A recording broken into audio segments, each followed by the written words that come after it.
Hey, T Sippers. Hey, hey.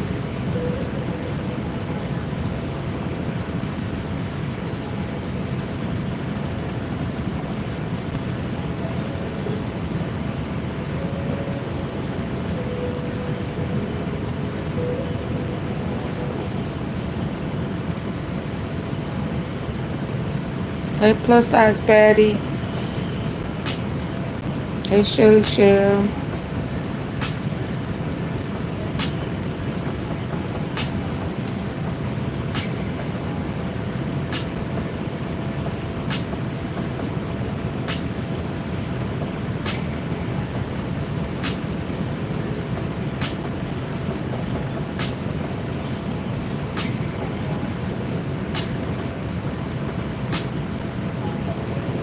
What do you do? What do you do?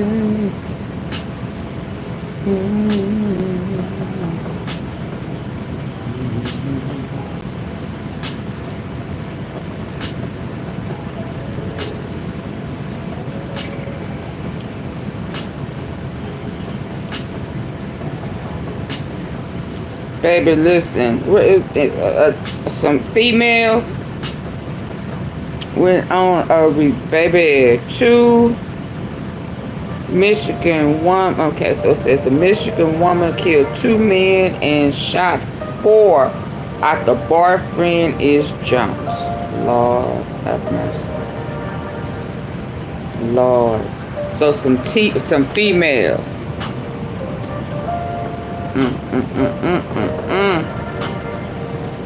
I was sent that video earlier today. Sad.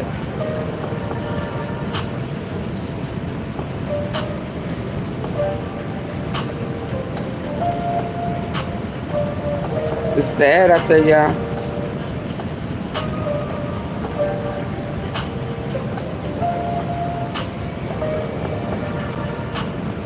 It's sad out there.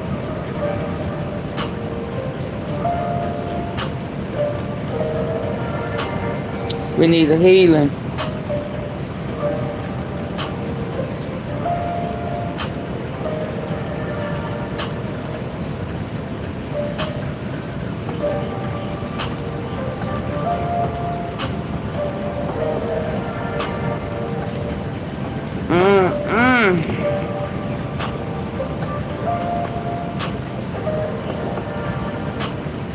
It seems like it's always something. It gets worse and worse, but you ain't never lied. You ain't never lied. A plus size baddie. It's like what I missed today. I can remove all of that. Yeah, we got a dang. I wanted to talk about Carmelo Anthony, but I'm not gonna be able to make it. I'm tired. I didn't get back in by the time I needed to. And then I took a long hot bath. Please come in and hit the like button. Please do. Get you some tea though. Plus size baddie is Shelly. Share that you go back and watch the one I did earlier today. Woo, baby. There's so much going on.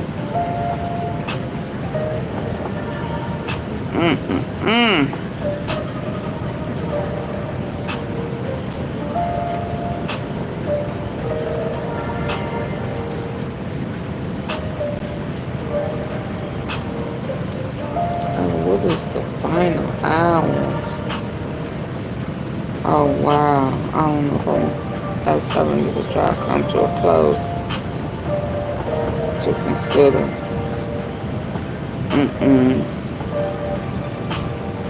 gonna stick with what I know that I already kind of looked at.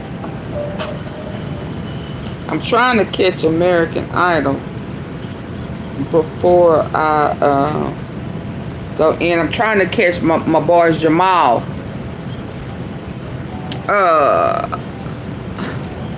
What's Jamal's last name? He in my phone. Oh my God. What is Jamal's last name?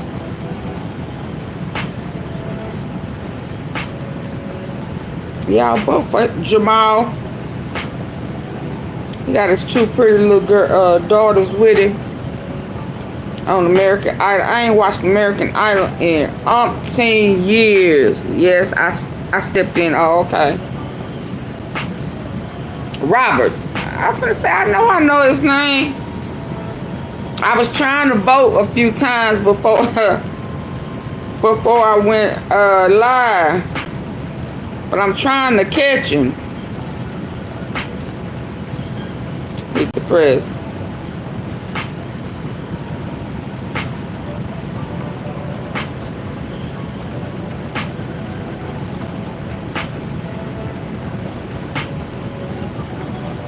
Jamal Roberts. Do y'all watch American Idol? I ain't watched it in years. Yeah, please come in.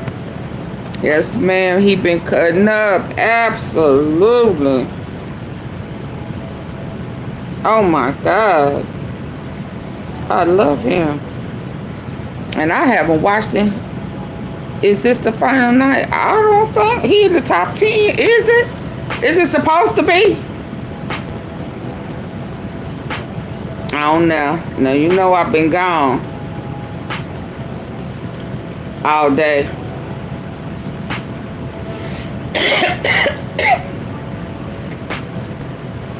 So, listen. I may have to catch him a little later. So, listen.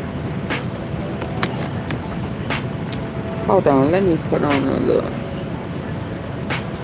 It's on now. It's on right now. And he haven't, I don't think he has sung, or maybe he has. I don't think so.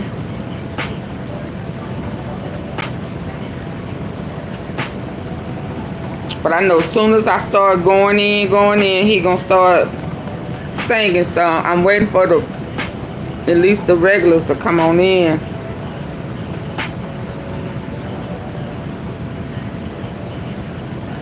I'm gonna get started because I'm tired.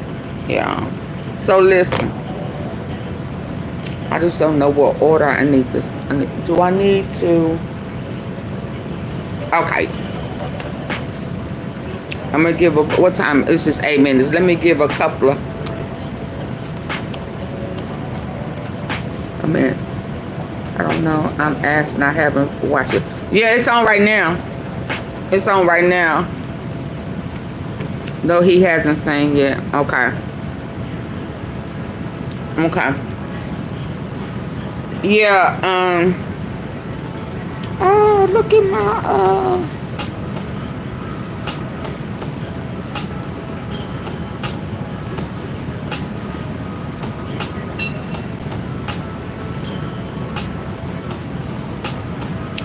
Dang, Diddy trial start tomorrow. I knew I was trying to rush before the weekend. Get some of this stuff in.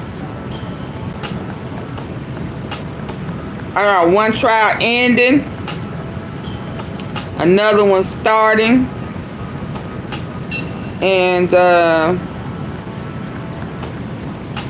trying to see about this Carmelo Anthony. Okay, hold on. No. Y'all please come in so I can tell us what we gonna do. We're going in 5 minutes. 5, 4, 3, 2, 5, 4, 3, 2, 5, 4, 3. So listen, I ran across the guy last night.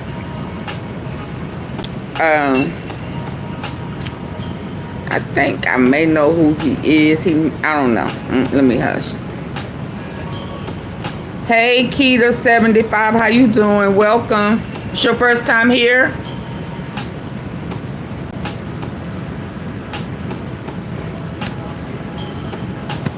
Hey, Keita.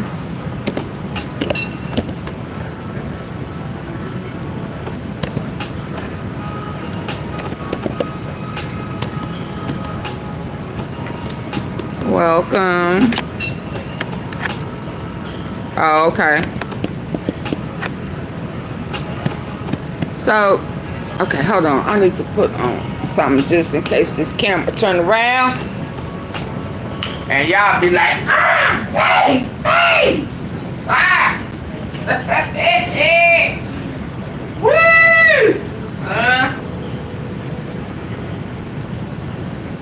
Yeah, I had to do the salad tonight.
Okay, y'all, I'm ready to go in.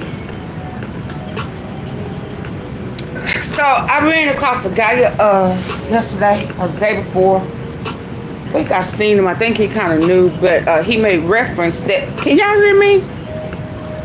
Oh, hold on. Can y'all hear me?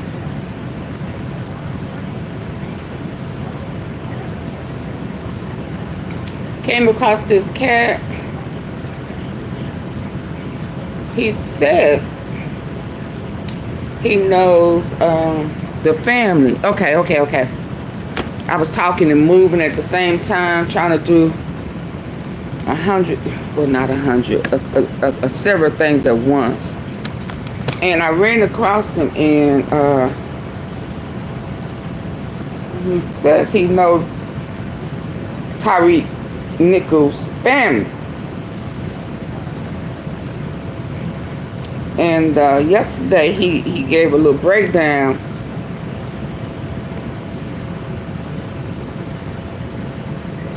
of the short day yesterday.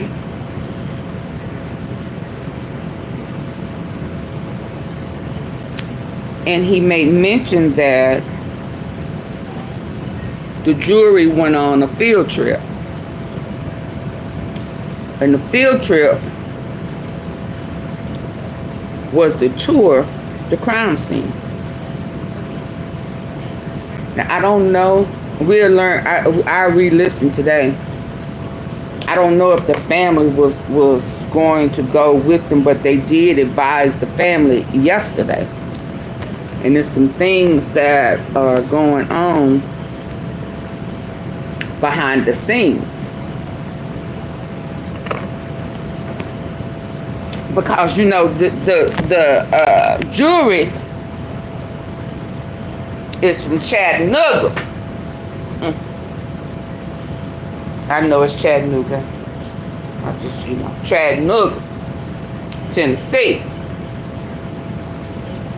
Now, I didn't do the research to see if that's predominantly, what race is predominant in Chattanooga. Only people that I done heard that they say is from Chattanooga is Usher. Hold on.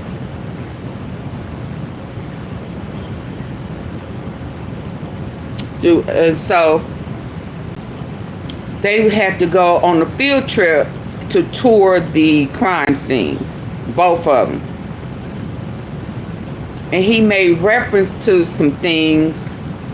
Now, why does this say YouTube isn't responding? Why?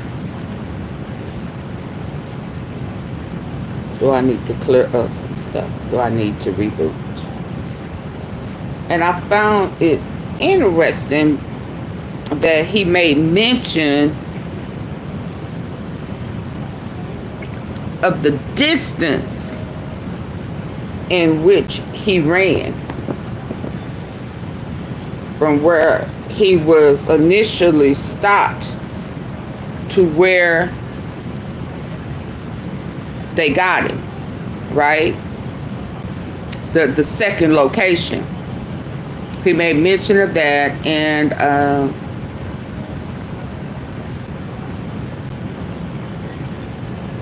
I don't know if that was one of the questions from the jury. I don't know. But one of those meetings when we saw earlier and the judge, they had a little break, and I said, oh, the judge asked for it, because I remember going back. So he was probably notified then that they wanted to, since closing arguments is tomorrow, and hell, we may have a verdict tomorrow. And so they went to go to the crime scene. So why is it telling me YouTube not responding?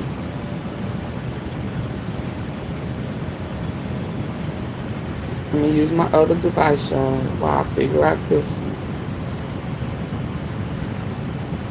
We're going to start there. I wasn't going to start there. I was going to try to put it in, but there are, not the old man, the wizard, the old form. There's another force of excessive force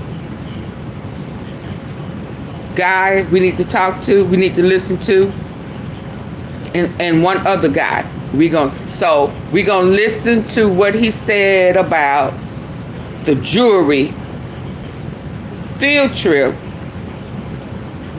and then once we listen to these excessive force and duty to intervene, right, we can kind of know what the jury is looking for when they went on a field trip yesterday. Is that all right? Is that all right, T-Zippers?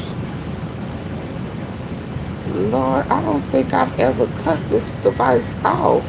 So let me get this other device, get it ready, and we gonna go. Y'all ready? Yeah. Baby, I ain't never, well, I have seen. Okay. But this is funny to me to see these old cats trying to justify this excessive force.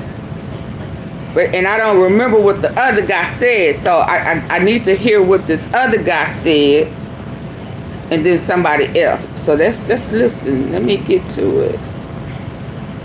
And then I heard him say something that I said the tea sippers. I told y'all that there is what's his name? They really trying to save Haley, and I believe not Emmett, Justin.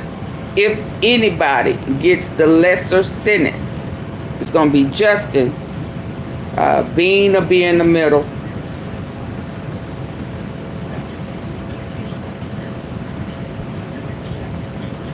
And Haley is gonna get the most. Now, where was I listening? Oh yeah, and they had a town thing. God, dog, I need to start there first. I need to start there first. I'm sorry.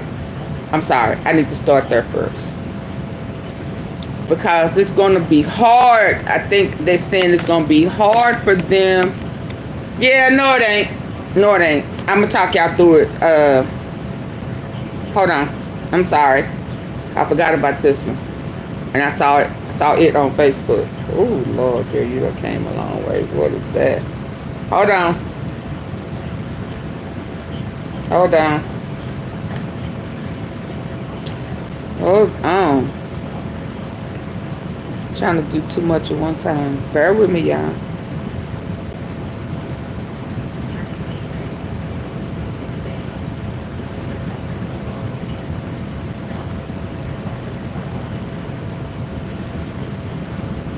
And I took the picture and cut it out.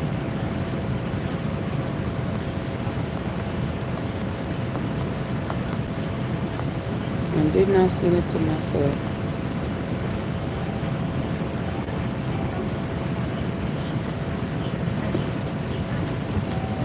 Hold on. I'm tripping. It's right here.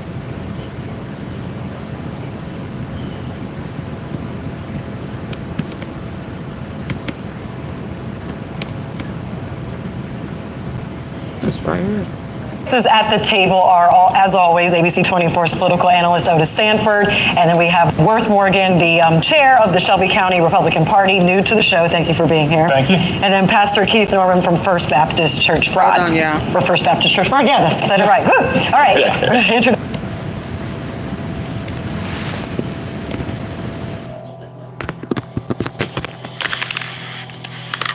I don't like it on this one because it's too big. And we're not going to be able to see everybody. Hold on. I can start it. We can start it. Let's go. As always, ABC 24's political analyst Otis Sanford, and then we have Worth Morgan, the chair of the Shelby County Republican Party, new to the show. Thank you for being here. Thank you. And then Pastor Keith Norman from First Baptist Church Broad. For First Baptist Church Broad. Yeah, I said it right. Woo. All right. Introductions always get me. All right. So first up, we're talking about the state trial here. So we have three former ex-cops, Tadarius Bean, Demetrius Haley, and Justin Smith, all facing 7 charges from second-degree murder all the way to kidnapping, assault, and misconduct. We already know the federal trial happened, and that was more about obstruction and so infringing on civil rights. But this one seems more is at stake here. We're talking about second-degree murder. So the trial wrapped up week 1. Prosecution rests their case by the 3rd day, which was unexpected, pretty quick. And then the defense took their time to bring other witnesses up to actually speak to the character of these 3 officers. So Otis, I'll have you take it away. What were your takeaways from week 1? Well, actually, you just mentioned one. My biggest takeaway was the short amount of time that the prosecution took with this case in chief. They only had 5 witnesses, which I found that to be very surprising. They have the burden of proof here. And I expected only one of the officers who had pleaded guilty testified. I expected to hear someone higher up in the police department, maybe even C.J. Davis, to talk about policies and procedures, especially as it relates to the Scorpion unit, because the defense is saying that they did everything properly and followed procedure. Well, did they? Bring in a top police person like C.J. Davis to say whether they did or not. So, again, I have no idea how this is going to turn out. Nobody does. I've covered a lot of trials in my time. But this is an interesting one because I'm just not sure where, I'm just not sure that the prosecution has put on enough to get the highest charges across the finish line to conviction. Most definitely. Worth, you want to add? Yeah, I think the prosecution is really relying heavily on the video evidence. And if I were to make a guess as what they're doing, they don't want to dilute the strength of that evidence because that video is absolutely horrific, and they want that to be that makes sense. First and foremost in the jury's mind. Don't dilute it. The case that they're presenting, and of course, the defense attorneys, it's their job to throw everything at the wall. They're going to blame policies and procedures. They're going to blame the 2 other cops that have already pled guilty or are on trial at the moment. They're gonna blame everything they can except for their clients and hope that one of those will give the jury an excuse to find an acquittal on some of these charges. That's their job. I still think that the defense has a tough hill to climb because of that video evidence. Just is so difficult to watch. Now, you mentioned the jury. I Absolutely. think that's one thing that we need to talk about here because it's an out-of-county jury from the Chattanooga area. We spoke about this a lot over the last week of how that is going to play into this case. So, Pastor Norman, what do you think? How does that play a factor here? I think it's the jury that's going to make the difference. I think by getting an outside jury, the prosecution is banking on the fact that they're going to be able to persuade this group because of the video evidence, and they already have 2 guilty pleas. Now, there's a high bar when it comes to intent. That's the one thing that concerns me because that's a high bar to reach, and to be able to say that and get it to stick is going to be problematic, I think. But other than that, No, y'all. high bar. Now, we do have a couple of quick Intent. sound bites from that I want to. Yeah, I was finna make mention of the burden of proof. You know, is it a high bar? The way they was beating and kicking and wasn't trying. I don't know. Let me tell. I don't know, y'all. I don't know. I don't know. That's okay. So, okay. Yeah. Let me tell you what I think. Hold on. What did he say? Other than that, I don't think they're going to have a high bar. Now, we do have a couple of quick. Is banking on the fact that they're going to be able to persuade this group because of the video evidence, and they already have 2 guilty pleas. Now, there's a high bar when it comes to intent. That's the one thing that concerns me because that's a high bar. Intent. It's not as high for me as it must be for him, and especially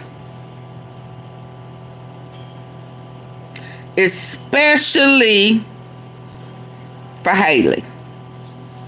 And I say that because today when the old Grand Wizard was talking and he was trying to make it seem like he followed the rules and the guidelines, and when Hagerman asked him about when he got out saying beat him or beat his ass or whatever he said, and he asked the wizard, is that policy? Is that what you would teach in training? And at first, you remember he kind of didn't want to answer, and then he was about to answer, and that's when, the other defense attorneys kind of interrupted it. You ask him stuff, it's above him, and da-da-da-da-da-da-da. And then Hagerman kind of rephrased it because that's when I say he had him on the ropes. He had him on the ropes. And so I think at that time afterwards, I kind of spoke in and interjected and gave my opinion because he got out saying beat him, and the wizard tried to protect him, but I said if it was to get him detained and handcuffed, why after he kicked him, he didn't handcuff him? He walked off. So that was, to me, intent. There was a couple of few times that they could have detained him, handcuffed him, and they didn't.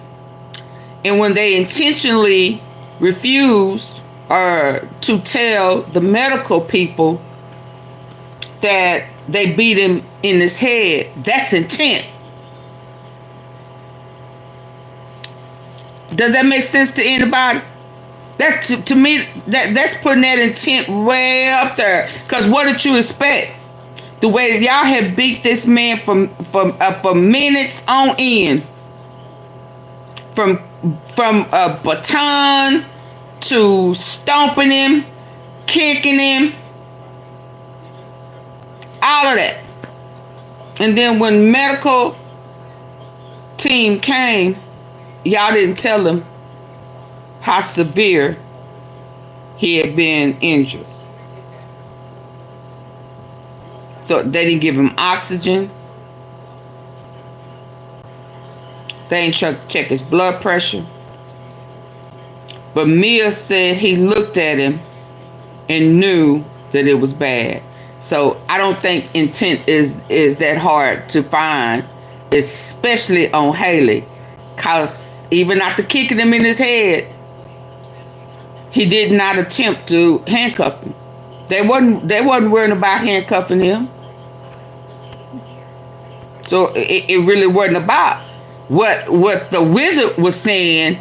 You know, well, at no point, you know, they didn't have him detained. So it was still a threat. It wasn't no threat, and he turned and walked off, right?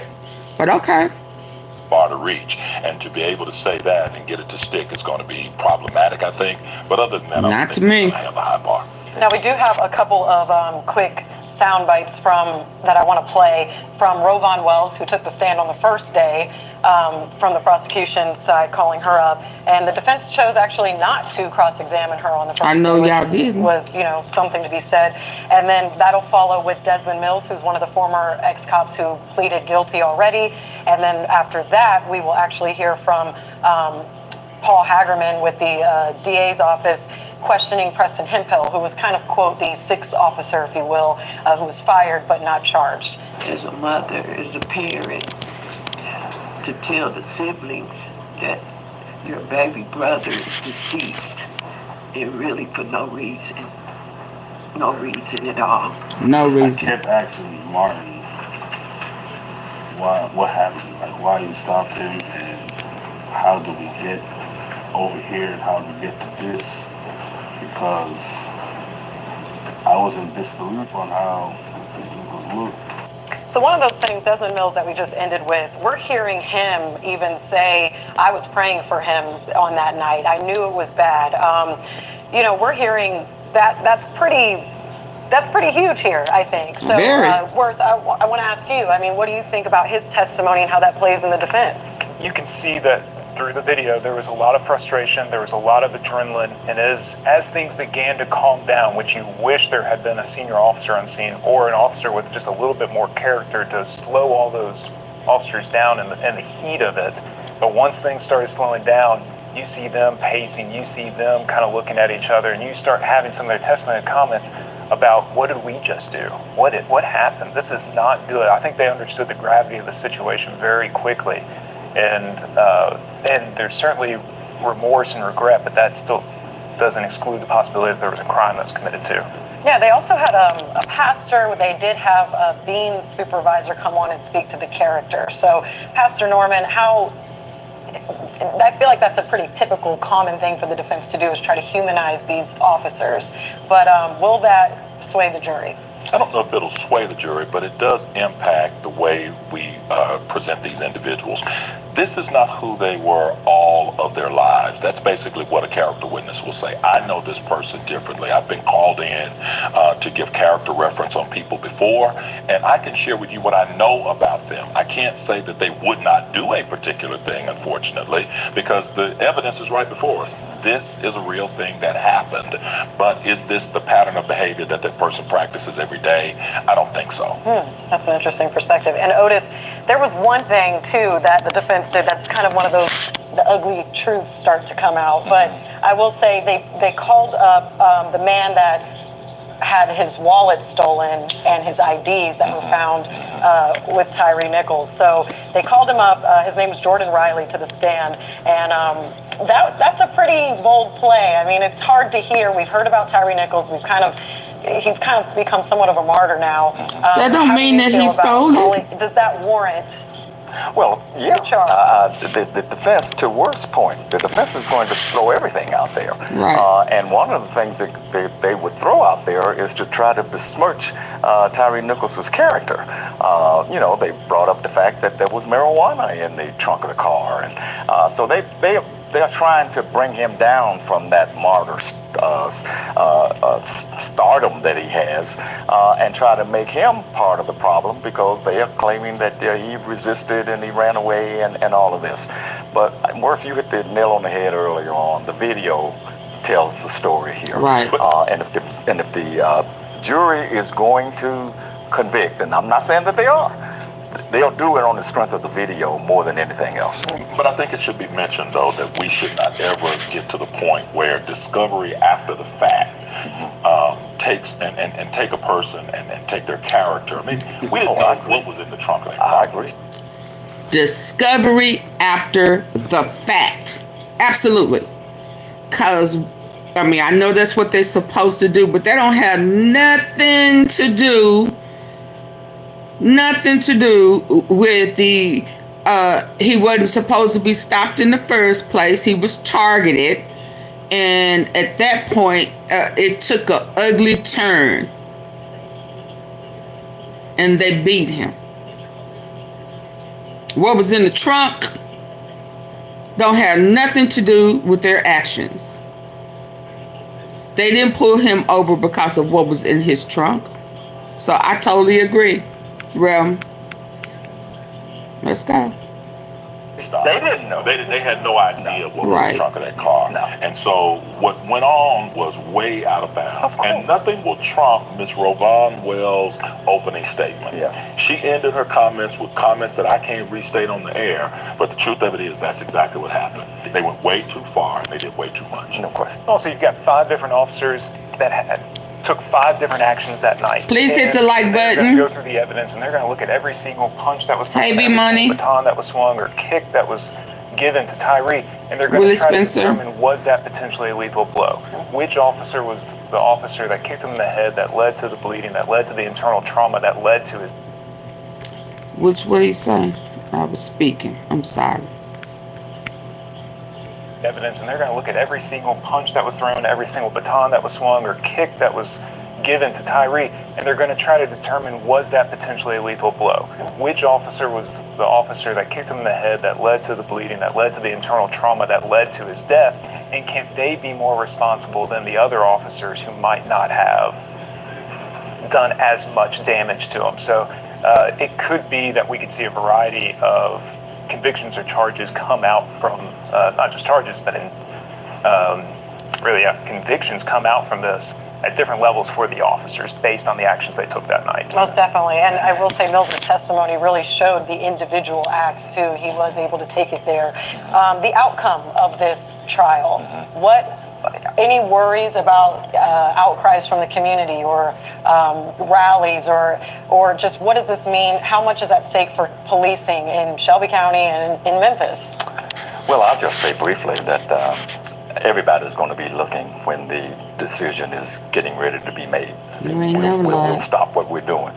I do think that the outcome, if it's convictions, and especially if it's convictions at the highest level, is going to force the police department to make some drastic changes here.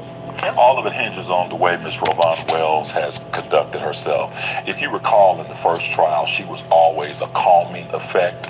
Even though she was very upset with the way things happened, she was always a mother who said to the city of Memphis, please don't act out in unnecessary ways. And so a lot goes out to her, and then I'm going to watch her as we continue to all empathize. Watch and pray I think a lot hinges on how she receives this information. I will say that I do feel that the community and the law enforcement connection right now, or the bond, is fragile. So, Worth, I'll let you wrap it up here. Just what are your thoughts about the outcome of this trial, and that relationship? There's certainly going to be an emotional response to whatever the verdict is.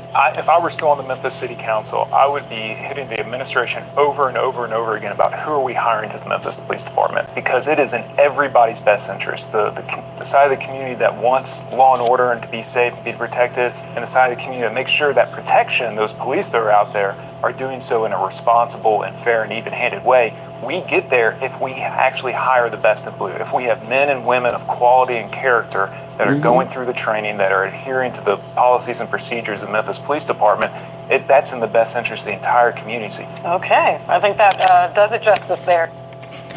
Okay. One down.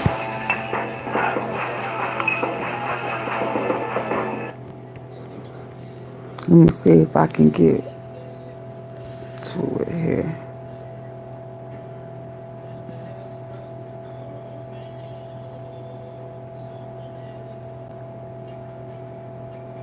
That's funny. It wouldn't let me watch that until... Let's go here.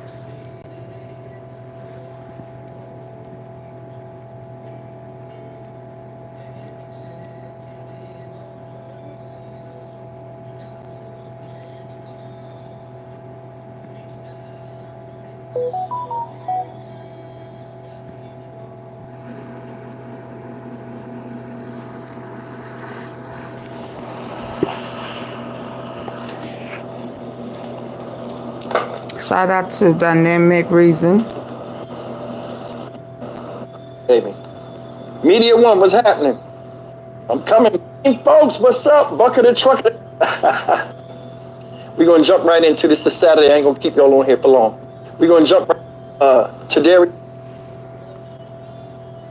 Okay. Hold on. Let's go. They had a field trip yesterday. The early release. Huh?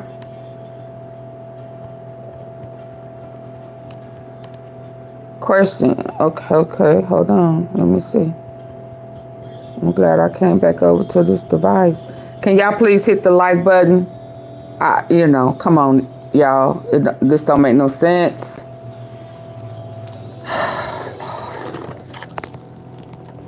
Let me see. What's your question? Now, V Money, you supposed to send a Cash App or put your question on your Cash App. But hold on, question AunTeaFee. There's another video where the police was behind Nichols at the light. Yeah. They made him get out. We saw that. We saw that the other day. And when he see Officer Haley,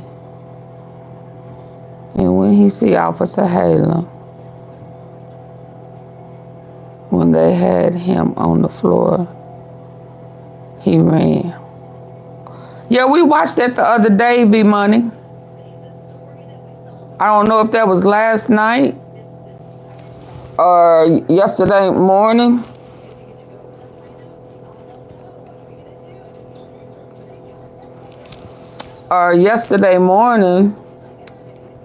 But yeah, we watched that. Yeah, because remember I said, yeah, we watched that when they was tackling him.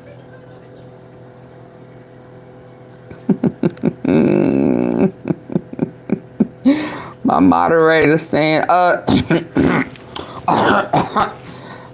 don't know if you was here yesterday, but that was around the time when I stopped.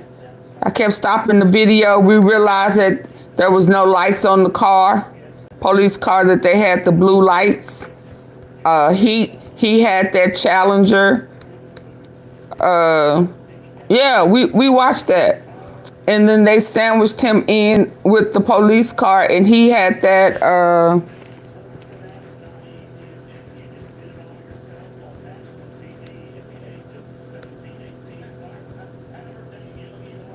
yeah. Hold on. And then I said, did y'all notice that he didn't have on his police gear? Y'all remember that? And I stopped it and I said, look, Nobody's really talking about that because they had said that they dressed with the mask, black hoodie, all black was a uniform, which looks like the carjackers and the thugs in the neighborhood.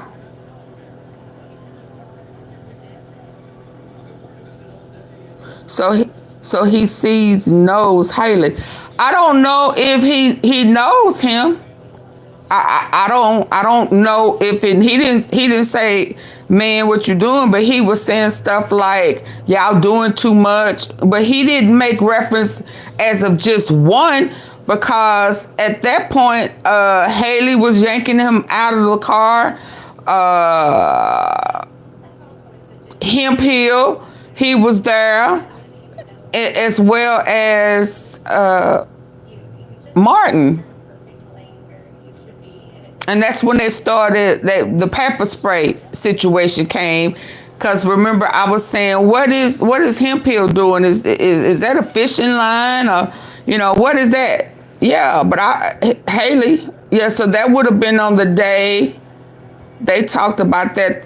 They talked about that the day with Hemp Hill, but we watched that either yesterday morning upload, or live, or yesterday evening live, because I remember saying he put on his police gear after they went through that situation. So he knows Haley. And see, yes, I'm saying why that girl popped up in the mix. Man, cause Haley was dealing. Yeah, that was a V-Money. That was a rumor that they put out a long time ago. But if you've been following it during the investigation, they said that was not true. When they contact the girl, because like this morning, when we was watching him talk to the wizard again, and he was asking him about the people in the phone, and he did make mention to one girl, but they contacted that girl in the investigation, and that is not true. If you let me tell it, he was sending those pictures out because he thought he had the bounty for Marcus Thornton. He thought that was Marcus Thornton, but they debunked that girl working at FedEx with him, and he was fooling with her. They debunked that a long time ago. Now, somebody may recently be talking about that rumor that was out then, but they debunked that a long time ago. I'm sorry. Yeah. And I don't know if whoever you heard that from didn't know that they had debunked that. He did send it to a female. He sent it to about 21 people. One was a female. But she wasn't dating him, fooling with him. Okay.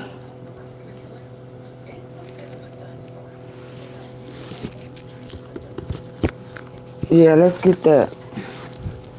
Yeah, that's why I typically don't like, them questions that, other people don't put out there, because a lot of times they just be on content for clicks and views instead of really trying to get to the facts. Yeah. Let's go. His Bean's lawyer, John Perry, they rested yesterday. So they rested their case and they're waiting for the jury. Just them. Now, the other two lawyers today were going. I got dressed to go to court. Now, it's Saturday. They had Saturday court out here. I got dressed to go to court. Went over to Tyre Nichols' family's house, and then we were called by somebody at the court giving us what's going to happen today, because they was going to do like a half-a-day session. Come to find out, this is what happened. Because one lawyer had already rested yesterday, right? Tredarius Bean's lawyer rested yesterday. Right. I heard them on speakerphone. They said the itinerary to us of what's going to happen in court. First part of this morning, they was going to have more of those, use of force experts to come up there and just talk about a bunch of stuff. And they want to keep showing the video constantly, you know, over the use of force. Because if you look at it right now, Thank you. Okay. they're focusing on the second stop and whether or not the, you know, this is what I got from it. They're focusing on that second stop and whether or not Demetrius Haley kicked Tyre Nichols in the face or on the arm. He said he kicked him in the arm, but I know he kicked him in the face. We seen the shit and they showed it in the court. And the thing that's crazy is when they show this on the court and you can see it, they never point it out right then and there. They just show it and then don't say anything. But that's just, you know, how it is. So we got one lawyer out of the three arrested. So there is being, his case is rested. Now we got the other two lawyers, right? One for Haley, one We for saw it today, T. you know, Justice Smith. Now check this out. Reason why we didn't wind up going to court is because the family's not going to watch the video. They're going to be in a room all day because they're showing the video and focusing on that. So I'd have been the only one in the courtroom, you know, from representing the family side. Second of all, in the afternoon, scene of the crimes. You know what I'm saying? Castlegate, which is the second stop, and Rawls Road was the first stop where he was pulled out the car. They're going to go and look at both of them, look at the distance he ran, and I'm going to tell you something. Once they seen how far he ran, and that little bit of time, they know he was scared and running for his life. You know what I'm saying? Because I went over there, and when we first started coming to the store, I came to Memphis. I went and showed the distance of how far he ran and how many seconds take by car. And that thing was like a full mile. So in a few minutes, he ran a few miles. I mean, he ran a mile. That shows he was terrified. Now, I'm going to tell you something.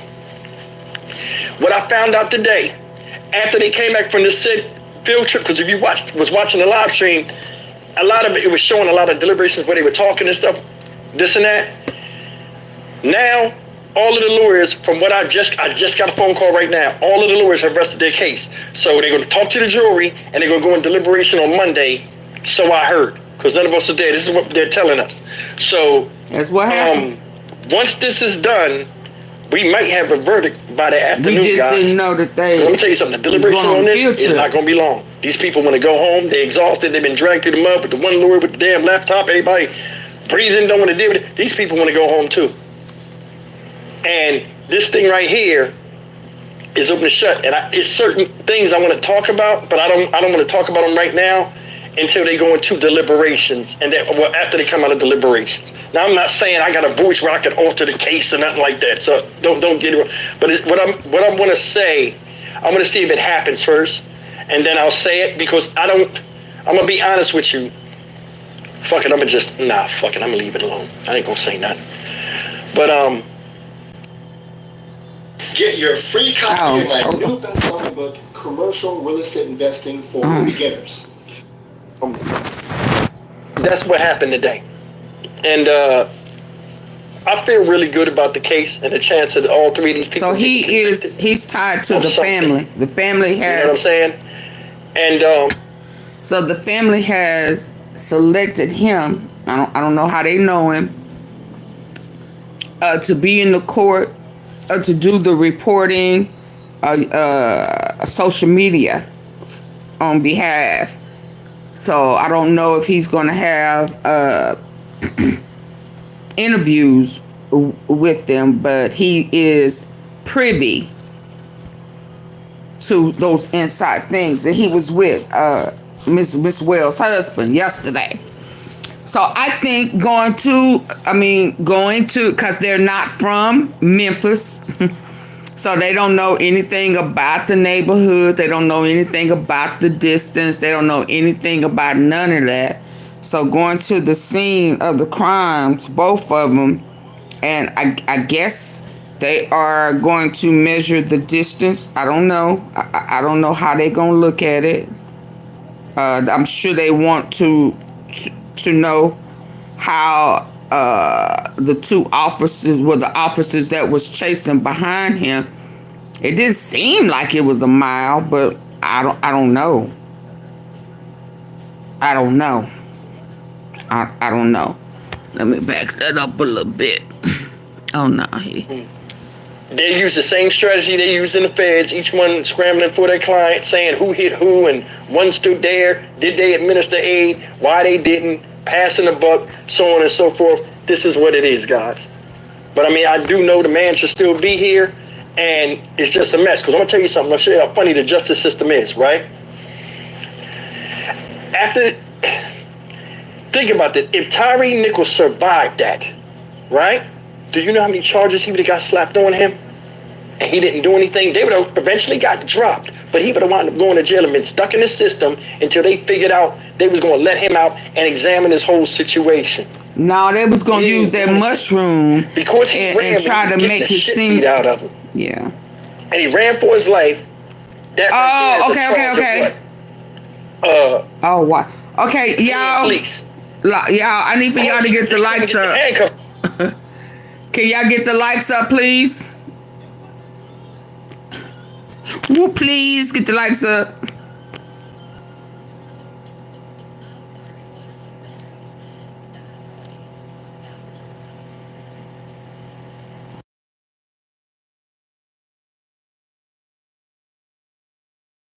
And yeah, I got my do-rag on.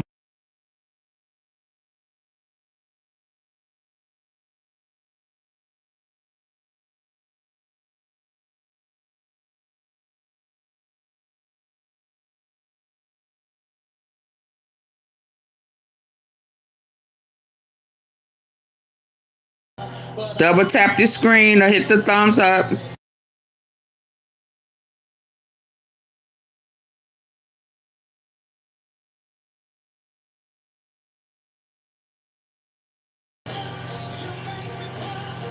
I need 5 more likes.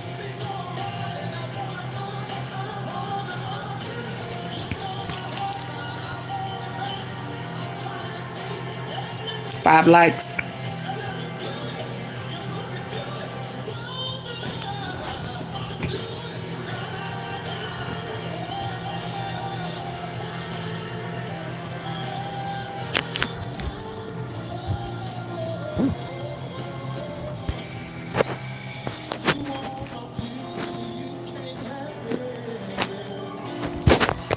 Why do I have to go through this? And when I go back and look at them other uploads and stuff, the likes ain't right.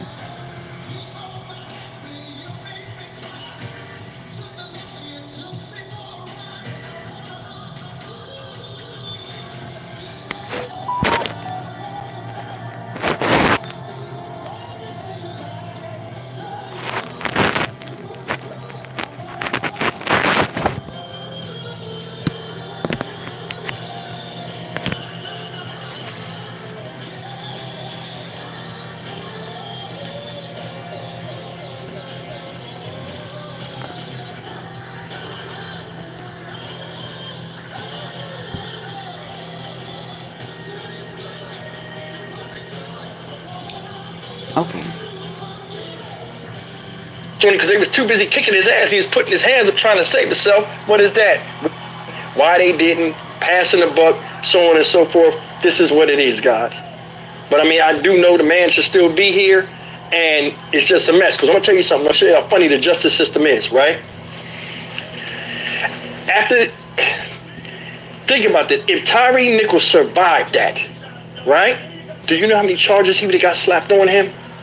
And he didn't do anything. They would have eventually got dropped, but he would have wound up going to jail and been stuck in the system until they figured out they was going to let him out. They would have found something to stick. The mushrooms in the trunk. That was the whole reason why they. Because he ran when he was getting the shit beat out of him, and he ran for his life. That right there is a charge of what? Just what does this mean? How much is at stake for police? Fleeing police. Of course, they couldn't get the handcuffs on him because they was too busy kicking his ass. He was putting his hands up trying to save himself. What is that? Resisting arrest. Right. It's a bunch of BS with this. It's like now, common sense doesn't exist anymore. They were making. But Hagerman did a great job. Oh my God. He did a great, thank you.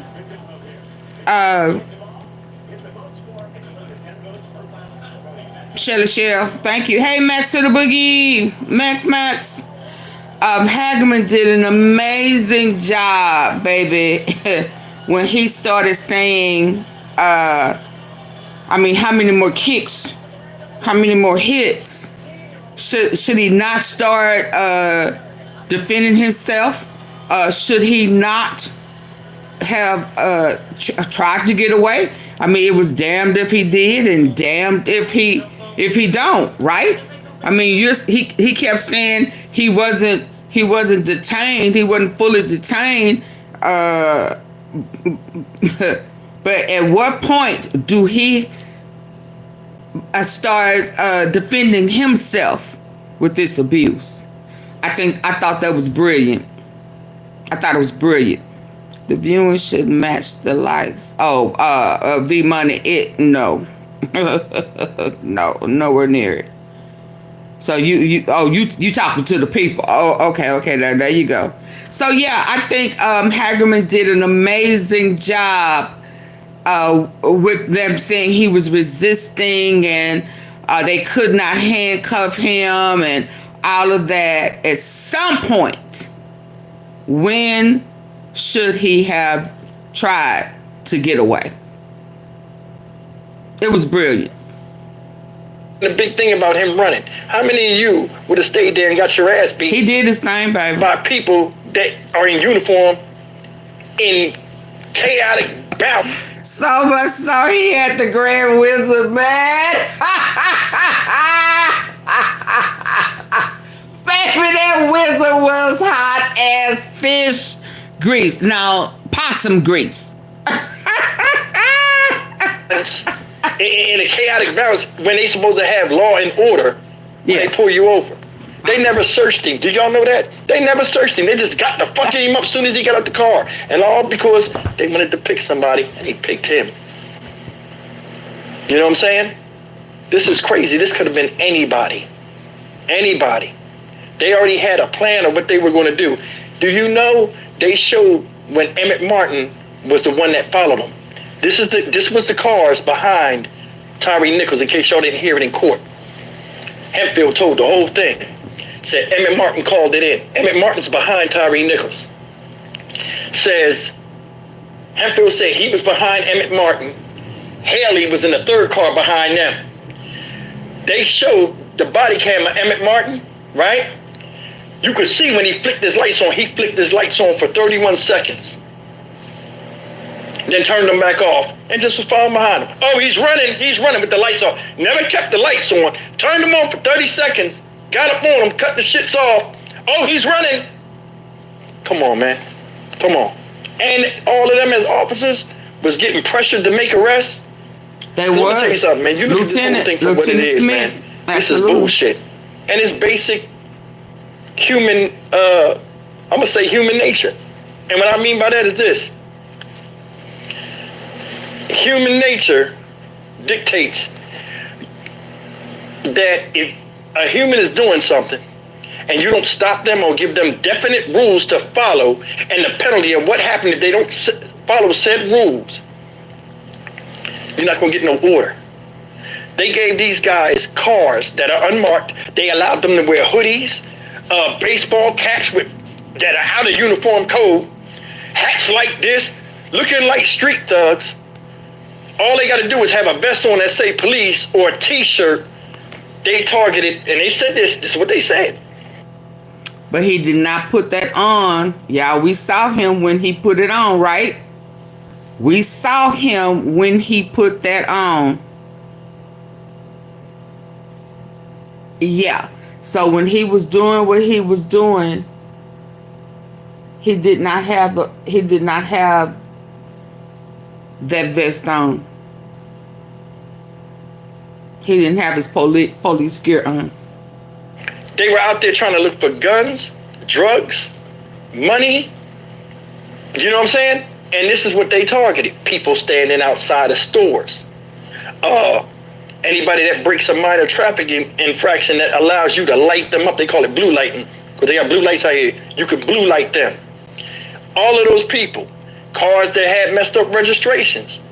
Stuff like this. Basically, if you were standing outside of a store, this is why they got so many cases against them.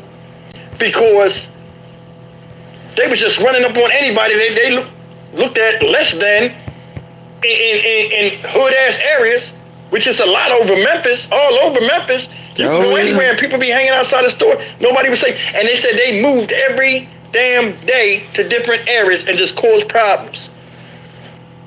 Harassed. Emergencies can strike. Cause problems is harassed every day. To be prepared. Create. Harassed. Their body cameras only come on when they turn them on? Are you kidding me? So regular police officers, they don't have the same thing regular police officers have. Then on top of that, their body cams don't come on unless they push them on, and they can turn them off at will. They got unmarked cars. They doing all of this fraudulent shit, and then they beating people's ass, and people so scared because they don't believe in the justice system anyway that they getting away with it. That's why they were so emboldened and snatching this guy out the car and kicking his ass. That's unacceptable. The thing that moved me with this whole damn situation, I don't feel nothing for none of them. You know, just like they say, you could be a good person, but you can do a bad thing. But this right here, with the, regardless of the training or whatever, this is something you don't do to another human being. Like I said myself, I don't give a damn how cool I am with somebody. If I'm out there and they was beating on that man like that, I'd have threw my body on him. If I couldn't, because I'm big dudes, I'd have did something, because I already know this is not what we trained to do. I seen other police get fucked up in other states. I'm not going for this, and I'm trying to protect y'all and this man. None of them did that. I want you to think about something. I was talking about this today in the car. Remember they had his arms like this? This is why I ain't feeling that they can't handcuff him shit. They had his arms like this. Remember he was like knocked the hell out after Emmett Martin hit him, and his legs were all up. And see, that right there. I don't think I realized he was knocked out. Did y'all know that? Did y'all know that one of them blows knocked him out? So when they were saying that they couldn't get the handcuffs on, if a person, I did not know he was knocked out. My heart goes out to Tyre and out, absolutely. So if the family is under the impression that he was knocked out at some point, what is the excuse for him not being handcuffed? He kept falling over when they had him sitting up. But at the point they had him sitting up, Shelly Shell, he was handcuffed in. He was handcuffed in. This is before he was handcuffed. When they was down on him, beating him when he was on the ground. I don't know at what point he was knocked out. But what's the reason then for not handcuffing him? Oh yeah. Officer there. All one had to do was throw the handcuff on his arm while they was holding it, and then pull the other arm while he was like half knocked out, and put the other one on. I don't want him trained to do. I seen other police get fucked up in other states. I'm not going for this, and I'm trying to protect y'all and this man. None of them did that. I want you to think about something. I was talking about this today in the car. Remember they had his arms like this? This is why I ain't feeling that they can't handcuff him shit. They had his arms like this. Remember he was like knocked the hell out after Emmett Martin hit him, and his legs was all bent up, and he was just hanging by his arms, and they was acting like they couldn't get him? You had 4 officers there. All one had to do was throw the handcuff on his arm while they was holding it, and then pull the other arm while he was like half knocked out, and put the other one on. I don't want to hear none of that damn shit. I don't want to hear none of it. I don't. And what's fucked up is the American justice system let these motherfuckers go in there and play hopscotch for 6 fucking days. Now when he said hopscotch, y'all, I said, oh, he must be in AunTeaFee comments. I mean, he must be in the bushes. When I heard him say hopscotch, I said, okay. Yeah, anyway. Let's go. If you are, hey, hold on, respectfully, if you are, hey, thank you, hey, I love this. Yeah, so shout out to you, Dynamic. I'll give you a shout out again. Let's go. He got the pepper spray in his Dynamic eyes. reason. They got the dust cloud, and they was all bewildered. But he was on drugs, and they wasn't. They was allowed to kill him. They killed him with the. So the pepper spray blinded them. But as blind men, they killed this one man that was super strong. Get the fuck out of here. Yeah. That's what they said. The dude said, I said he broke me shot. Yeah, they broke my shit. It's all good, man. Shout out Memphis. Damn. That was my welcome. That was my welcome to Memphis. They had to let me know it was real. I knew it was real out here. But man, come on, man. This shit right here is common sense, man. That's the thing. They let the justice system do this thing where they dance around and shit. Get the fuck out of here. Get the fuck out of here. For real. And I'm gonna tell y'all this. Do not be surprised. This is what I was saying. I was gonna hold off, but I'm just gonna say it now. Do not be surprised if all three of them do not get the murder charge. You heard what I said? Be surprised if only one of them get it and two of them don't. Of course, So when he said that, and I heard that last night, I said, "Oh, okay, he must be a tea sipper." But so who do y'all think? Well, y'all know who I think, and if he been over here, then he picking up on what we picking up.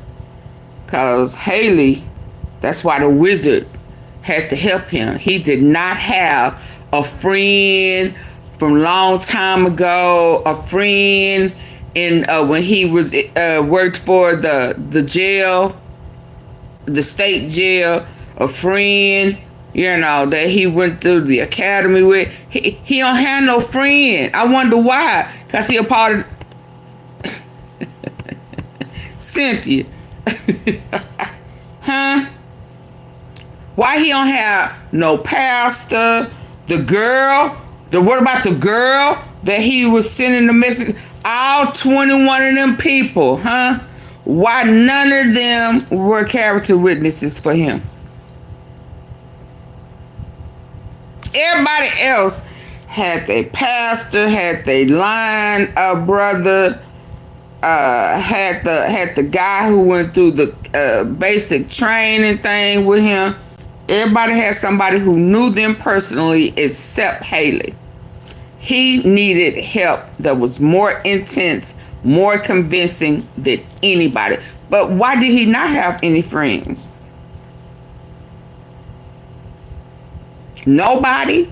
Your mama? You don't have nobody who would at least get up there and say he would never stomp somebody, kick somebody in the head. Yeah, that hopscotch did it, didn't it? But we all good with it. We cool with it. We cool with it. It was the hopscotch. And then it was one of them gonna get the worst sentence in this Haley. But it was definitely the hopscotch was a dead giveaway. But we love it. We on the same team. You know, we want absolutely full justice for Tyre Nichols. We are praying for the family. And I hope they sue oh Lord, civil sue, individual sue, don't take CJ Davis' name out of now one of them lawsuits. That's why that man, the rebel, said he was surprised. She didn't want to talk about it. You know why? I'm gonna tell you why she couldn't. Because that's when she had a side piece, Sean. And side piece Sean is who she paid a little extra, you know, and gave him a little treat on the side, paying for his mileage and shit from Atlanta. She brought his ass out of retirement to run the Scorpion unit. Press the like button, please. Yeah. So remember, we got real hot in that oven, and she threw his ass up under the bus and had to fire him. Yeah.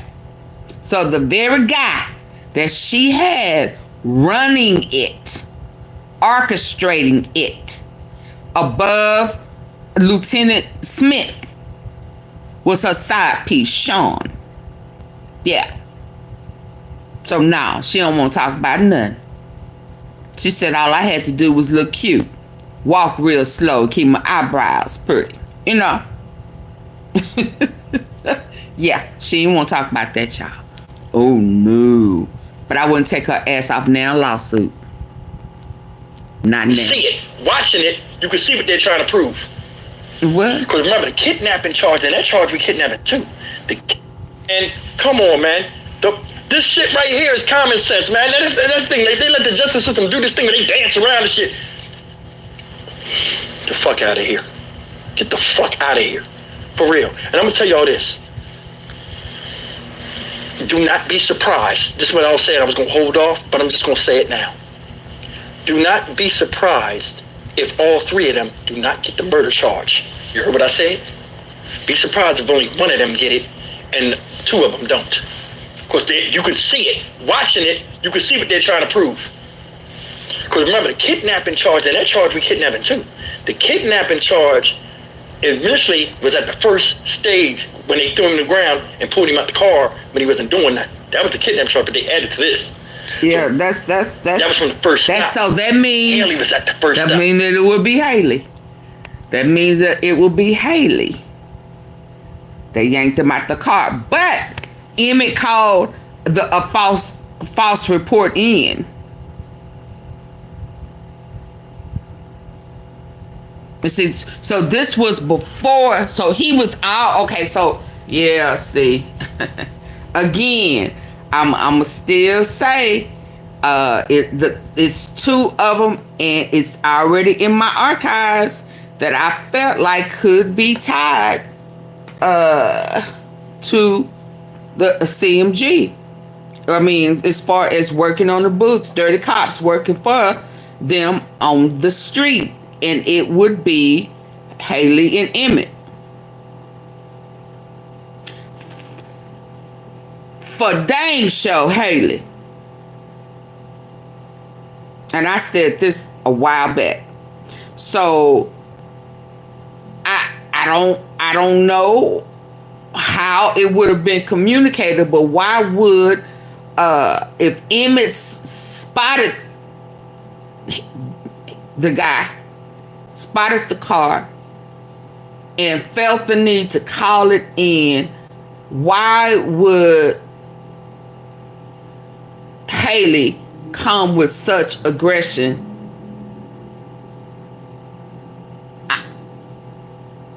to yank him out the car, throw him down for not putting on the blinker? Yeah, I still believe they thought they had Marcus. He fit the description of Marcus Thornton. And at that time, if Marcus would have went away, the trial would have went away. The case would have went away. So they thought. Because he was supposed to be primary witness. He was the witness at the cookie shop with Dolph. There would be no other reason for the aggression. They thought they was about to collect on a bounty, and they thought it was Marcus. That was the reason for all 21 sharing it out, thinking that he had him, all to find out that he wasn't.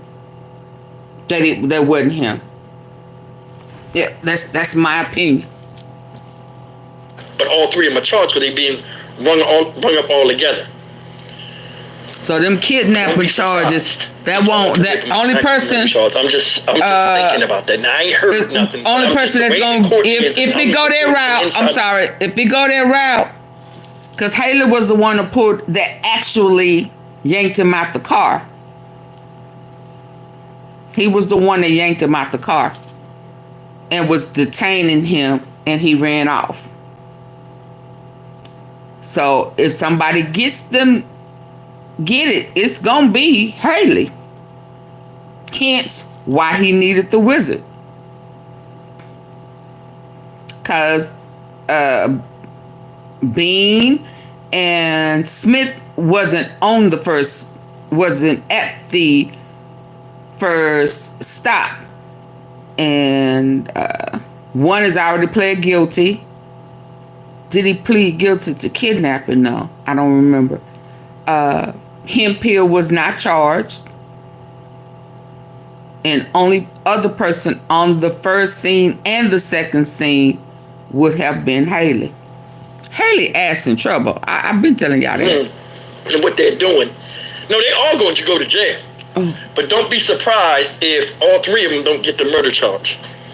Because remember, the kicks and the punches is what killed them. And Haley and what's his name is the ones that did the most damage to him. And Martin. What did he say about what about him? What he did was fucked up. And well, yeah, that's why he took. All three of them do not get the murder charge. I'm just thinking. This shit right here is common sense, man. That's the thing. They let the justice system do this thing where they dance around and shit. Get the fuck out of here. Get the fuck out of here. For real. And I'm gonna tell y'all this. Do not be surprised. This is what I was saying. I was gonna hold off, but I'm just gonna say it now. Do not be surprised if all three of them do not get the murder charge. You heard what I said? Be surprised if only one of them get it and two of them don't. Because you could see it. Watching it, you could see what they're trying to prove. Because remember, the kidnapping charge, and that charge we kidnapping too. The kidnapping charge initially was at the first stage when they threw him to the ground and pulled him out the car when he wasn't doing that. That was the kidnapping charge, but they added to this. So that was from the first stop. Haley was at the first stop, but all three of them are charged with they being rung up all together. Don't be surprised if all three of them do not get the murder charge. I'm just thinking about that. Now I ain't heard nothing, but I'm just the way the court is, and I'm reporting from inside the room and what they're doing. No, they all going to go to jail, but don't be surprised if all three of them don't get the murder charge. Because remember, the kicks and the punches is what killed them. And Haley and what's his name is the ones that did the most damage to him. And Martin, especially Martin. What he did was fucked up. And I just feel good. Like I told, Rodney Wells today, me and him hung out. And Meet the new standard in sleep. This is Pod 4 Ultra. It's not a bet. This was an honor to just be a part of this. Because this, in my opinion, was the worst police beating I've ever seen on TV, probably in the history of America, that I've seen. Right. And for me, them to allow me to be a part of it, to report to you guys and give you insight and just, from a standpoint of seeing what they're going through as people and stuff, it changes your perspective a lot about things that are out here. Another thing I'm going to bring up before I leave out of here, they brought up this stuff with the mushrooms. He had mushrooms on him stuff.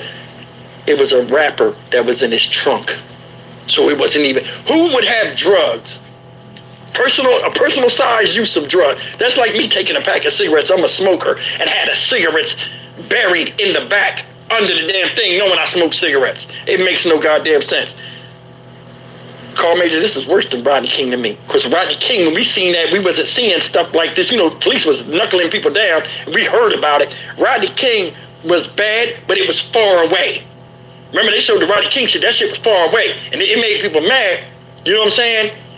But this was up close. You heard a man screaming. You heard a man saying stop. You heard them beat a man, till his brains were scrambled. And he was suffering, and they watched him. And then today in court, this is what they did. And I wasn't there, but I went back and watched the live.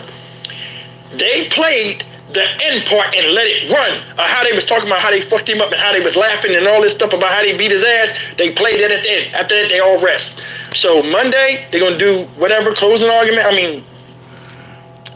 Okay. Y'all, please, before we move on, I have nowhere near likes as the people that are in this chat. So yeah, y'all need some music. Yeah, let's get the likes up, please.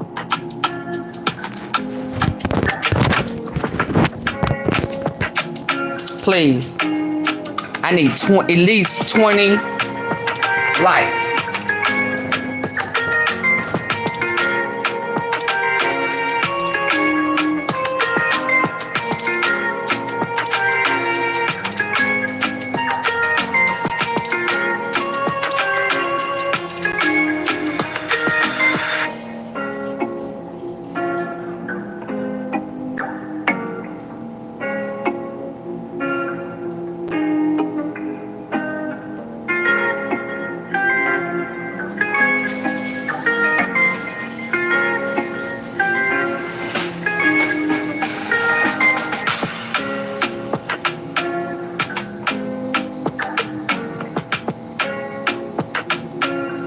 Please, and thank you in advance.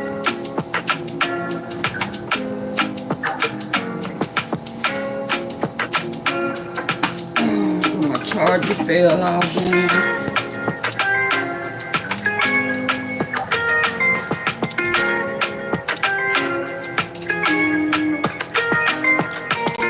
Come on, I need to, come on.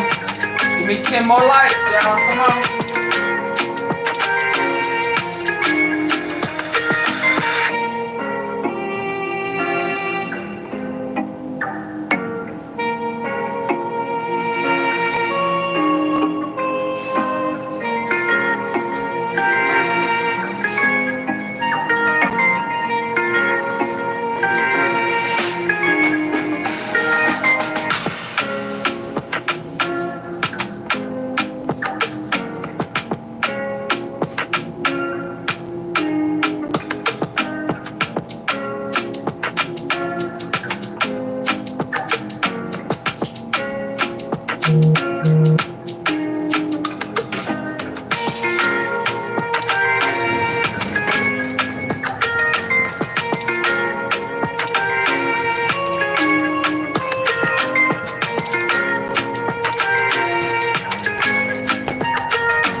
Vince, you ready with your next witness? Yes, Your Honor. We call Mr. John Tisdale. There is Bean. Your Honor, for purposes of the record, I believe all lawyers will agree, including Mr. Perry. So this is Bean's. Have to take some people out of order, and Sawicki was mine. This is his witness for excessive force.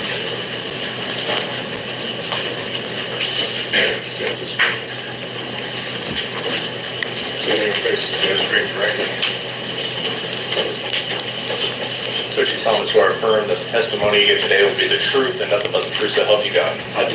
I wonder why Lieutenant Smith, Side Piece Sean, wasn't there Mr. Tisdale, please state to your do full the excessive name and force. spell it for the record.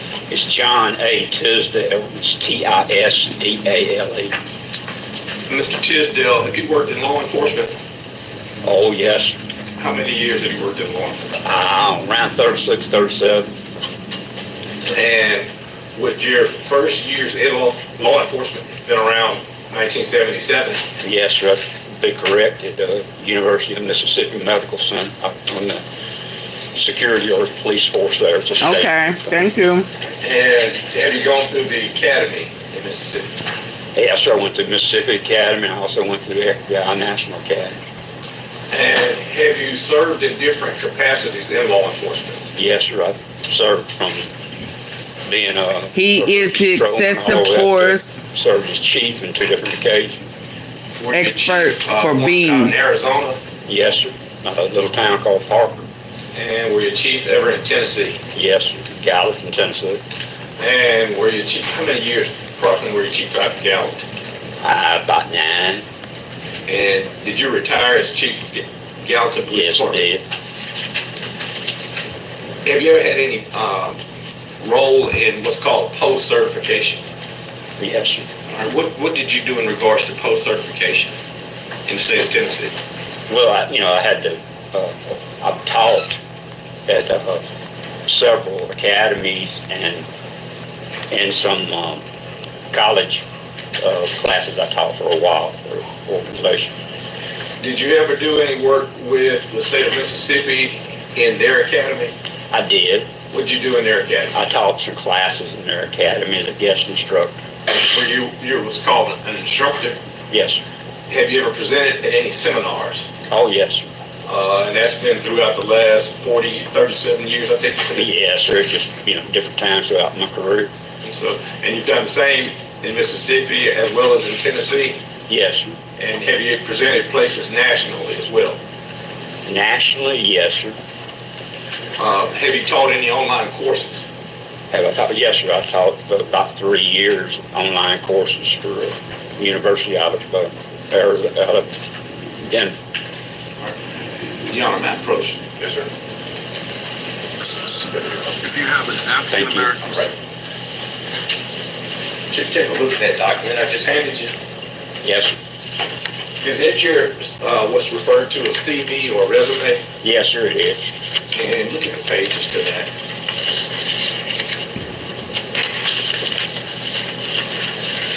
It's the one I produced. All right. And in addition to having presented, having instructed, having taught at different academies, are you certified as any sort of martial arts or self-defense instruction? Yes, sir. I took Taekwondo for quite a few years, but I have a certification in Krav Maga, which is a Jewish form of martial arts. And have you instructed in that? I did at Gallatin. I taught our police department as well as a few guests that were there from other departments. Have you ever been called upon to give what's called sworn testimony? Oh, yes. And I think according to your resume, it seems that you've been admitted into the Southern District Federal Court. Yes, sir. Please like, share, testify in the subscribe, Tennessee as an expert. Yes. Support the platform, please. Yes. I see at least some 60 times you've rendered sworn testimony. Correct? Have you been offered or attended as what's called an expert?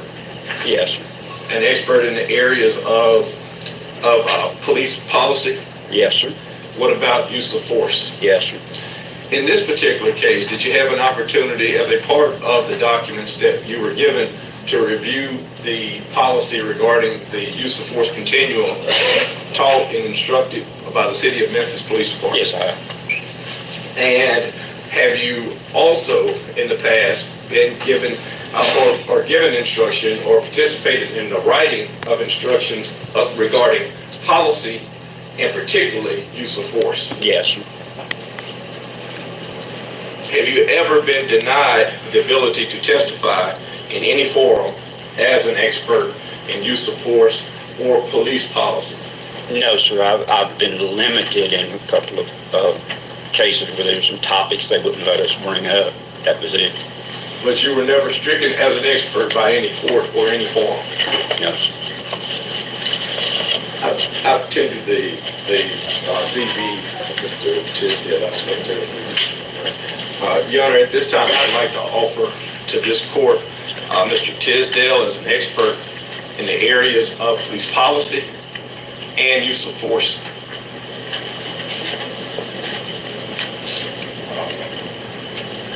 Any objection?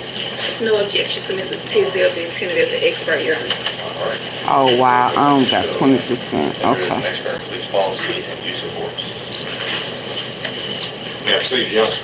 Back in the, I think in the spring of 2023, so just about 2 years ago, Yes.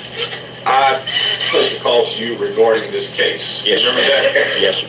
And at that time, I asked you if you'd be willing to review a file to possibly serve as an expert in that case in use of force. Yes.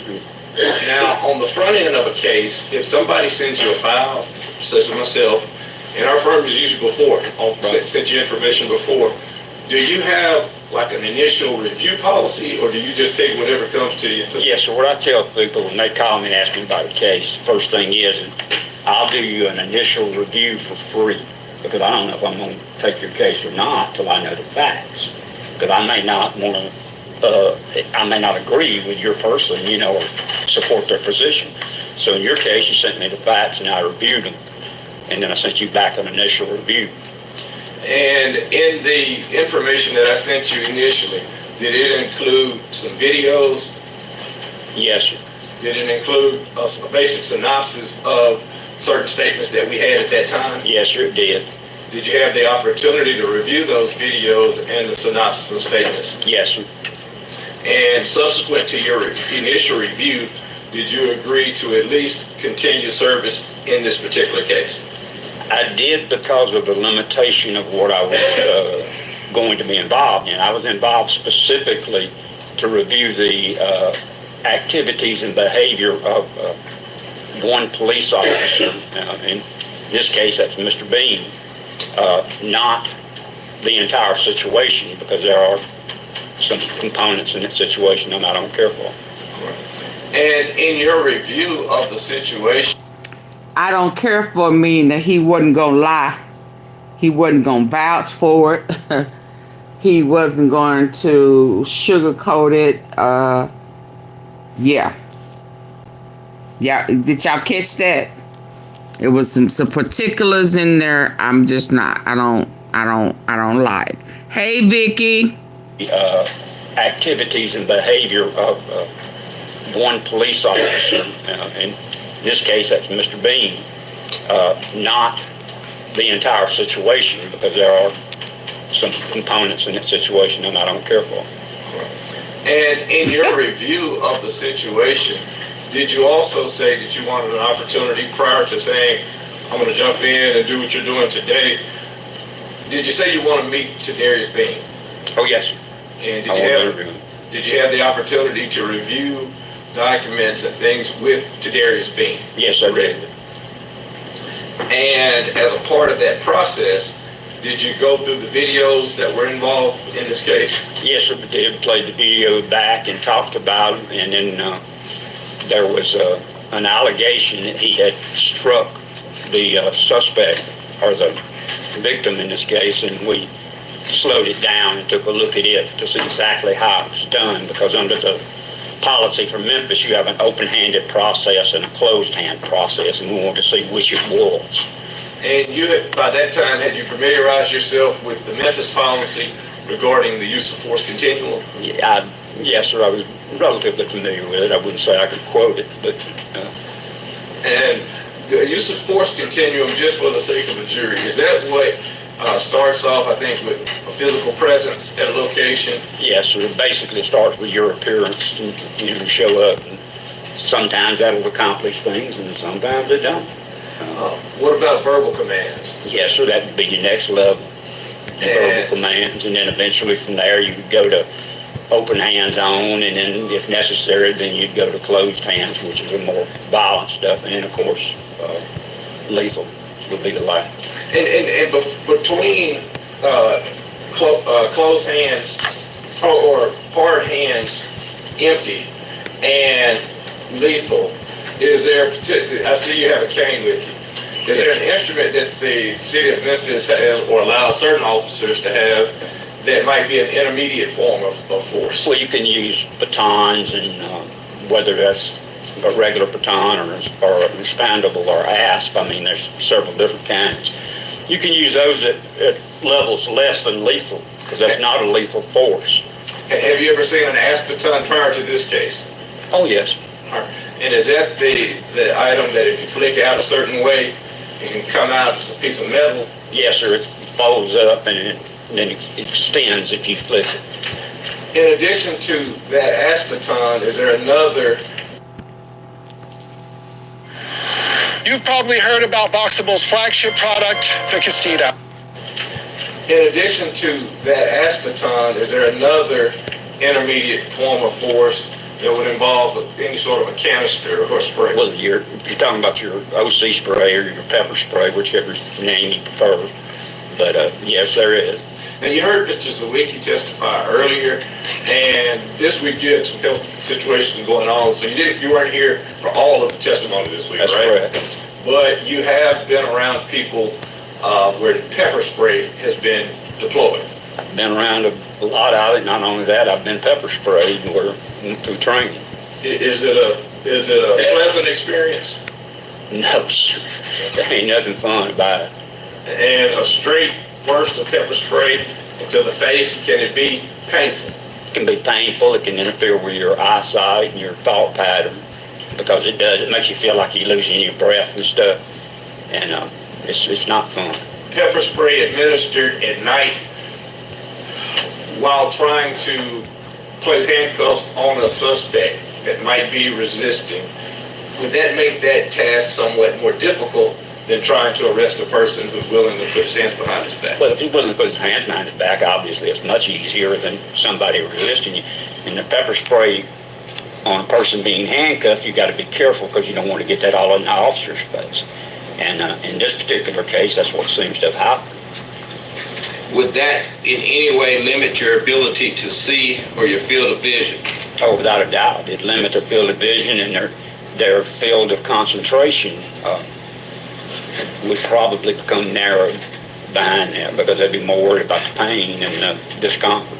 Now, you heard your field what you just described, but you also heard earlier Mr. Zawicki talk about what he described as tunnel vision. Yes. I think different people might describe it different ways, but when you're trying to focus on something, can you tell the court what you're thinking about if you're trying to put handcuffs on somebody that you've never met before? Yes, sir. Normally, first off, you don't know if they're armed or not, so you got to be careful. But when you grab their hand and now you're trying to cuff it, your attention's on their hand. That's what you're trying to get control of, to get the cuffs on. And I say cuffs because you need them on both wrists. Once you get them on one, you don't want to let go of that, because that other cuff is actually used as a weapon. If it's slung around, it can cut you up. So you really keep your attention on the hands, because if you control the hands, they can't pull a weapon, and you can hopefully get them cuffed without getting hurt. What is the rule that you taught me about if the cuffs aren't on a suspect? Is the scene secured before the cuffs get on? No, sir, it's not. No, not at all. You can't consider security at all until you get them cuffed, where you can control them and then hopefully make sure they don't have a weapon. And is it increased somewhat if you know or don't know whether or not this person might have a firearm or a knife or whatever they might have? Let's be clear. Let's be absolutely clear. On the first scene, y'all, roll with me. At the first scene, right? When they yank him out of the car and he's telling them, man, what are you doing? I didn't do nothing. What is all of this? I'm just trying to get home. Y'all doing too much. Okay. He breaks loose. He runs. He runs Oh boy said for about a mile, almost. Who would have had a gun and not shot?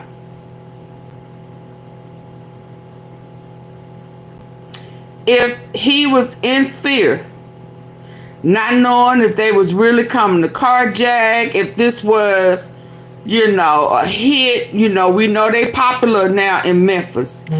And because they was all black, right? Hoodie, mask on. Even if he was in fear, he would have shot back if he had a weapon. So miss me with all of this. You didn't know, we didn't know if he had a weapon. If he had one, he would have shot in fear because somebody came with a hoodie and a mask on. Okay? That suspect. Well, if you don't know that, that increases the danger and frankly, the stress. You said that you had the opportunity to discuss this case with Darius Bean. Yes, I did.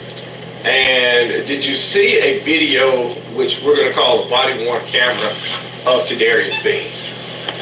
Yeah, I saw, yes, sir, I did, but it's a bit limited because it came off during the altercation. Do you recall seeing it? And if we'll go to body-worn camera 1, Darius Bean. This has already been marked in 90 minutes. Give us just a second. I hope we're on the system.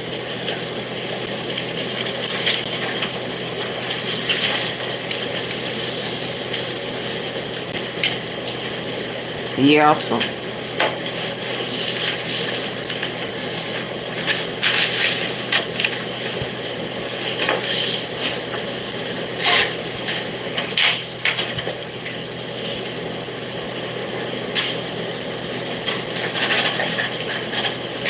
As you're looking at it right now, do you recall seeing this particular body-worn camera? This would be from the perspective of the person who's in the passenger side of that vehicle. That's correct, because Officer Mills was driving their car.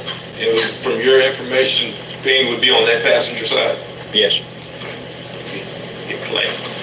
Hold on a second, Mark.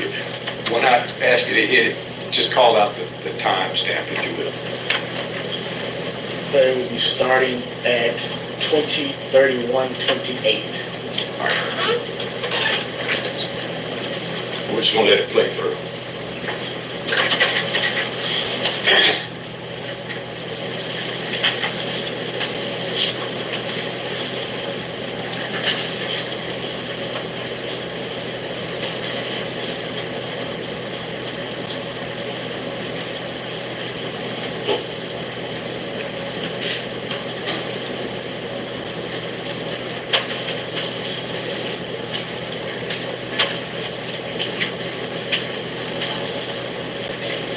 So Beans and Mills.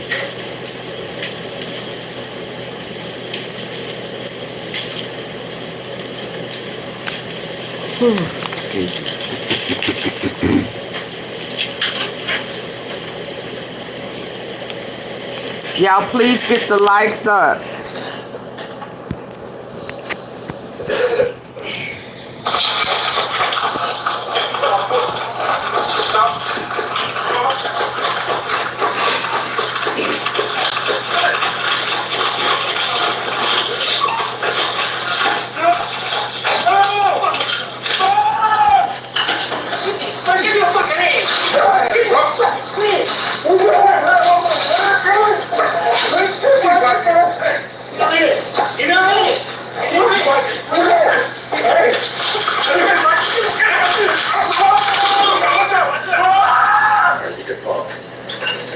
Now, what is called at 20:33:03. So it's a little over a minute and a half of video. When you saw that video from the perspective of Darius Bean,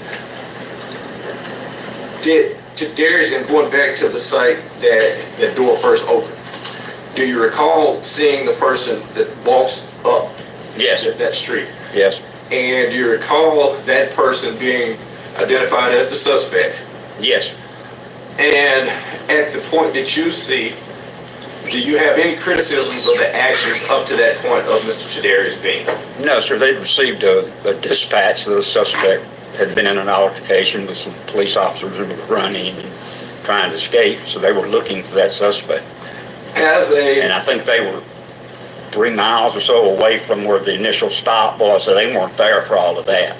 So that initial stop, you were in the courtroom when the initial stop was being played earlier? Yes. The guy got the man out of the car and in the A-frame and all of that? Yes.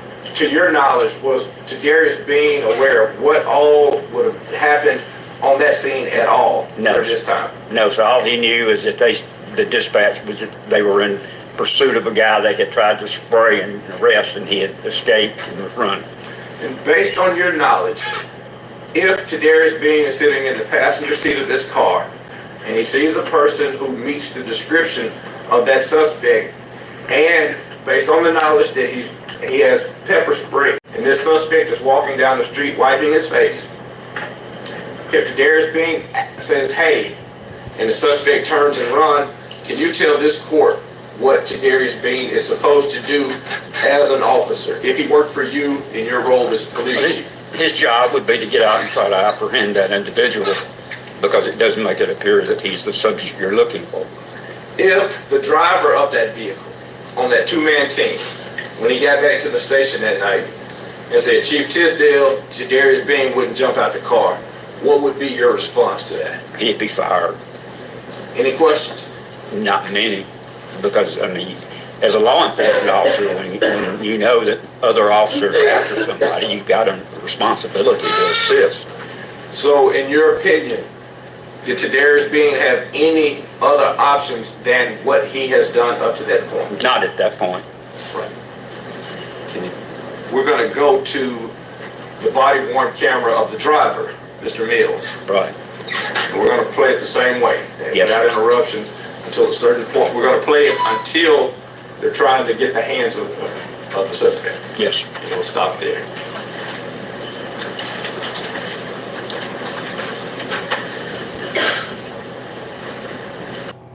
This was my hair 6 hours after wash day. Now, this is my hair on day 3. I've tried every oily hair product in Hack Out.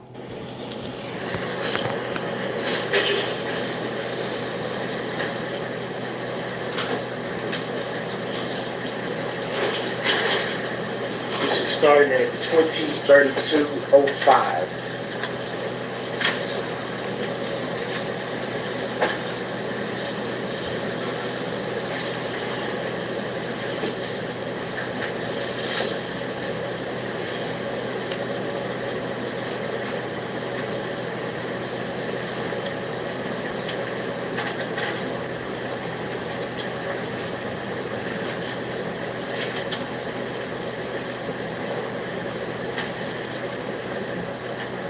Yeah, I'm finna get ready to go, Shelly. If they can't get the likes up.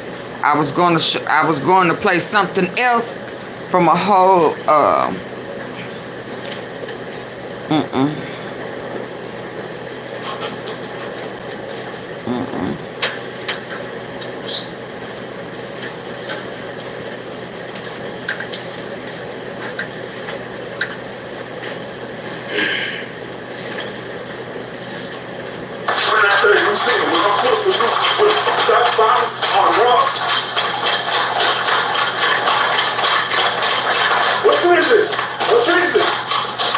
This is Mills.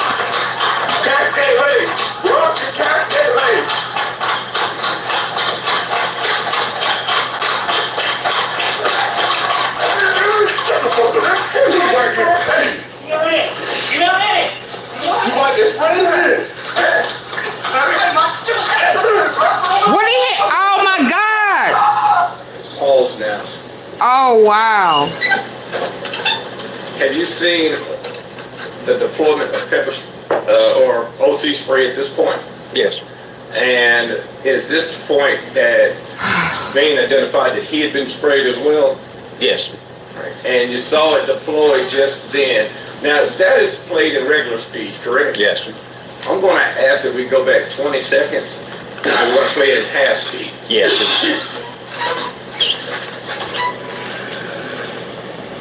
And give us the stamp.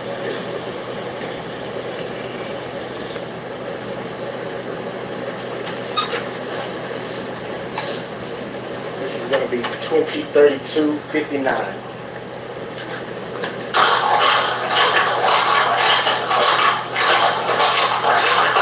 What street is this? What street is this? What street? Cascade Lane. Ross and Cascade Lane.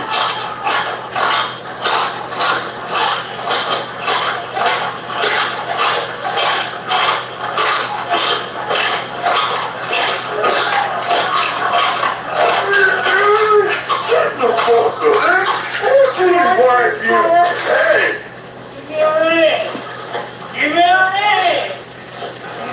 You want to get sprayed again? Sprayed again.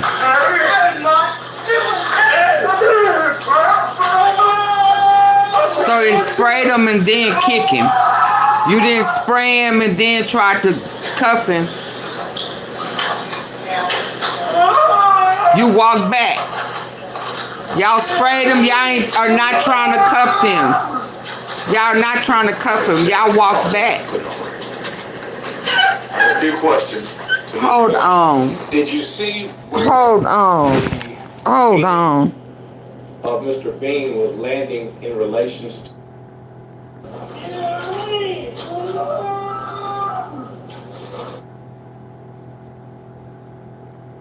So you sprayed him.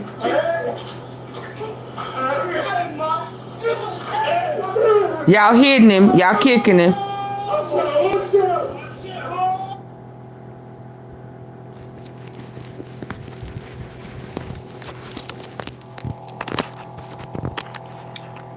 Y'all spraying him. Kicking and hitting. Okay. Hold on.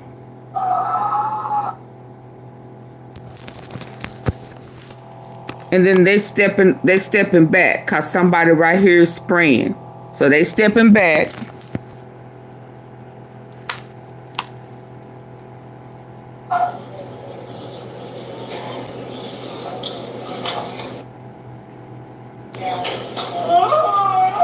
And he, okay, so they sprayed him. He kind of sits up. This guy over to the far left yanks him back down, and they're not trying to handcuff him.